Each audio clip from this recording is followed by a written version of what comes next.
Bonjour, bonjour. Bonjour, en partant de la Guarira, maintenant qu'on a une date pour le transfert d'Oscar en bateau, on se précipite pas, mais on sait qu'on a à peu près une semaine pour gagner Carthagène. Et on va faire cette route en faisant 2 ou 3 étapes un peu structurantes de ce dernier bord de côte atlantique qu'on va connaître en Amérique du Sud. On va commencer par rallier à partir de la Guarira un endroit qui s'appelle Camarones. Et cet endroit, j'allais dire, il est connu, précisément, il n'est pas si connu que ça, peut-être pas si connu qu'il mériterait de l'être, parce qu'il abrite une immense colonie de flamands. Alors nous, quand on est arrivé un soir, on n'a pas eu l'occasion de voir les flamands vraiment le soir même. On est plutôt arrivé dans ce qui ressemblait à un petit village tranquille où des gamins nous ont accueillis en courant avant de nous guider vers un petit camping. Et puis on est allé voir la mer et le coucher de soleil sur cette grande plage un peu déserte où il y avait guère que des pêcheurs locaux. Et puis le lendemain, alors on a trouvé sur place deux jeunes munis de moto qui nous ont fait une offre pour nous emmener le lendemain matin voir ces fameux flamands. On a fait un premier arrêt parce qu'on a vu des spatules roses. Voilà, c'était un petit peu l'apéritif de la journée, même s'il était encore très tôt. Il n'y a pas forcément une très grande distance en nombre de kilomètres, mais par contre le parcours est un petit peu difficile dans le sens où il faut parfois passer sur des pistes de sable très étroites entre deux pièces d'eau. Ah ouais, moi je le serrais mon conducteur avec les jambes, il devait se dire oh là, mais j'avais un peu peur qu'on dérape. Et puis on a fini par arriver sur l'espace le plus ouvert. Alors je crois qu'il y a 2 lacs principaux. Et les flamands se déplacent au gré des saisons. Il y a aussi bien sûr une différence mois après mois à propos du nombre de flamands qui habitent le lac. Là, il y en avait quelques centaines ou quelques milliers qui étaient regroupés. Ça se présentait comme une tache rose. D'abord on arrive sur la plage et là il faut monter sur une petite embarcation. Parce que les flamands sont loin sur le lac, donc on les verrait guère si on restait sur la berge. Donc là, arrivé sur la plage, on trouve un pêcheur qui veut bien nous emmener. Et puis on se rapproche progressivement, pas trop quand même des flamands parce que sinon ils s'envoleraient en groupe et puis ils iraient beaucoup plus loin. Donc le spécialiste, en fait le conducteur de la barque sait très bien où il faut se placer pour avoir une jolie lumière et être à distance de sécurité des oiseaux pour éviter qu'ils s'envolent. Et puis là on s'en donne un peu à cœur joie en termes de prise de vue. Alors il n'est pas facile de donner l'impression du nombre. On pourrait, si on utilisait le drone sans doute, au risque de faire fuir les oiseaux, bien sûr, si on s'approchait trop. Mais le problème est que ces flamands, ils se présentent comme une sorte de rangée, et on n'a pas tellement l'impression de la profondeur. On l'a un petit peu quand on regarde au travers des pattes. Comme on dit parfois pour compter les vaches, il faut compter les pattes et diviser par 4. Et là, il faudrait compter les pattes et diviser par 2. Il y a un petit peu de ça. Mais on va dire que les prises de vue, bien qu'on ait essayé de faire de notre mieux, rendent pas forcément grâce au nombre d'oiseaux. En tout cas, en réalité, c'était vraiment impressionnant. Ils étaient bien colorés aussi par rapport à d'autres flamands Oui. qu'on a pu voir par le passé. Ils étaient très très roses. Donc ça, c'est une question d'alimentation principalement. Puis c'est marrant parce qu'ils se déplacent tous ensemble, quoi. Oui, là, il y avait aussi, comme pratiquement toujours avec les flamands, des arrivées et des départs. Donc en fait, on voit ces vols qui s'arrêtent en fait, comme les aérofreins en fait, les ailes sont mises, pour freiner subitement l'animal et puis l'animal tombe presque à la verticale à l'endroit qu'il a visé. Donc les groupes se font et se défont de la sorte. Voilà, donc ça c'était pour le beau spectacle de Camarones, et ça a été seul la plupart du temps. Ce qui est assez étonnant, sachant que c'est de loin la plus grande colonie de flamands du pays et de la zone tout entière. Et que franchement, ça vaut le déplacement par rapport à d'autres attractions qui sont un peu surcotées. Ce qui nous permet d'ailleurs d'enchaîner sur la suite, puisque non loin de là, en continuant à remonter, donc là on est le long de la côte atlantique et on remonte vers l'ouest, on arrive à Palomino, qui est notre étape suivante. Alors Palomino, ça c'est un endroit qui est assez réputé, la plupart des Colombiens connaissent Palomino, et c'est un endroit on va dire très à la mode. qui vit beaucoup au rythme du tourisme local. Donc l'affluence varie énormément entre les jours de la semaine et le week-end par exemple. Et nous on est arrivé un jour de week-end, un jour où il y avait énormément de monde et on a été absolument abasourdi par la quantité de monde qu'on a pu voir à Palomino. Alors ça a un côté très très sympa.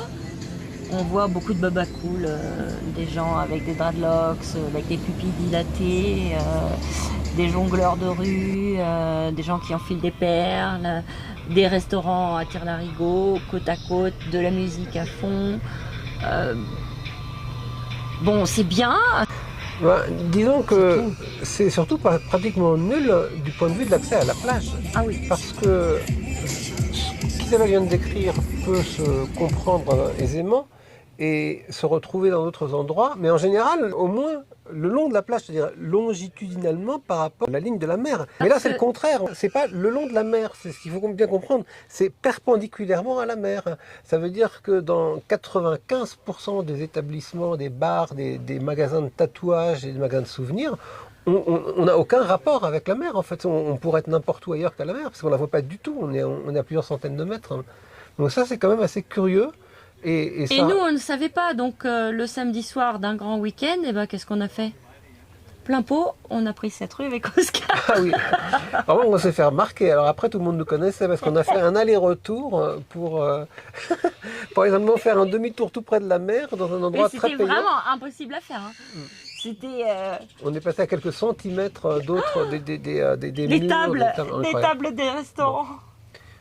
C'est pas à conseiller véritablement. Alors de là, en fait, ce qui s'est passé, comme on ne s'est pas nous-mêmes reconnus dans cette ville côtière, on s'est mis à quelques kilomètres. Donc on pourrait dire qu'on était à Palomino. En réalité, on était à 2 ou 3 kilomètres. Je ne sais pas si techniquement on était à Palomino, mais on était dans un magnifique camping qui était en tout point opposé. C'est-à-dire que lui, pour le coup, il était orienté le long de la mer, donc chacun pouvait avoir son emplacement sous les palmiers, avec son petit front de mer privé, et on était d'ailleurs très peu nombreux, on était les seuls véhicules indépendants.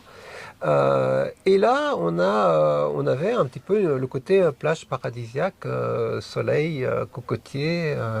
Franchement, ça nous avait été conseillé par des copains voyageurs, et c'est vraiment un bel endroit. La mer est quand même un peu agitée. Moi, je ne me suis pas baignée. Si? Je ne sais pas si tu t'es baigné. Toi, tu t'es baigné? Oui. Oui, je me suis baigné. Enfin, bon, comme souvent à cet endroit-là, même des plages où les vagues déferlent beaucoup, donc il y a des rouleaux qui peuvent être importants. D'ailleurs, à Palomino même, c'est pareil, il y a très peu de baigneurs, ce qui rend d'ailleurs la situation de la ville balnéaire encore plus étonnante en fait. C'est-à-dire qu'il y a 1000 magasins de souvenirs pour 2 baigneurs. Donc on peut quand même se poser des questions. Mais notre camping était magnifique et on pourrait le recommander à tous les gens de passage dans cette région. Alors il proposait un service de lingerie et c'est la première fois que ça nous est arrivé. C'est que la machine à laver, elle est arrivée sur une moto. Et là pour le coup c'était du low-tech parce qu'en fait ça brassait juste le linge. Puisque le reste c'est nous qui le faisions, c'est-à-dire qu'on amenait l'eau, on rinçait le linge. Et enfin, c'est une expérience très marrante. L'eau, elle arrive directement ici. Elle tourne dans la machine. Top, ouais. Alors là, je sais pas combien de temps ça dure. 15 minutes. 15 minutes à laver. Oh, bah dis donc, c'était sale. Ah non, l'eau, elle était un peu jaune. Oui, de base. Ensuite, la phase numéro 2. On met le linge ici. Ça les sort. Petit essorage là. Voilà. Ensuite, on remet de l'eau dans ce contenant, qui est une poubelle. Voilà. On rince nous-mêmes notre linge, puis on le remet ici pour l'essorer. Et ensuite, on débrouille d'aller faire sécher, je sais pas où. Cette étape dans ce magnifique camping conclut notre passage du côté de Palomino. Et ensuite, on va reprendre un tourisme un peu plus animalier, puisqu'on se rend d'abord à Tayrona, qui est un parc réputé de la région. Alors c'est un parc qui est un parc côtier, mais qui est peuplé de beaucoup d'animaux, des mammifères, des oiseaux qui vivent, et des singes, qui sont des mammifères par ailleurs, qui vivent là, et à quelques dizaines de mètres de la mer, mais dans un environnement qui est un environnement de jungle. Donc on a vraiment les deux aspects, enfin, qui coexistent complètement.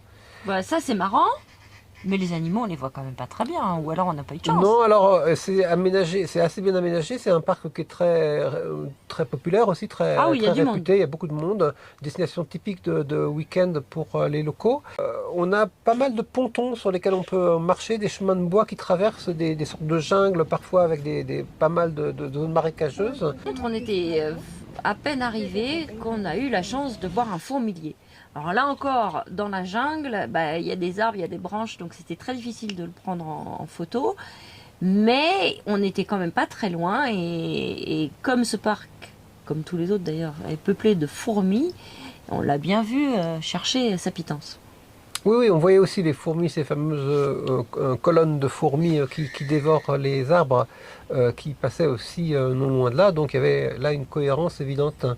Et ce qui est surprenant, c'est que donc on marche dans la jungle sous le couvert important des hauts arbres, et d'un seul coup on débarque sur une crique où là on change d'ambiance et on est en pleine ambiance de station balnéaire en fait, avec avec des gens en maillot de bain qui se baignent.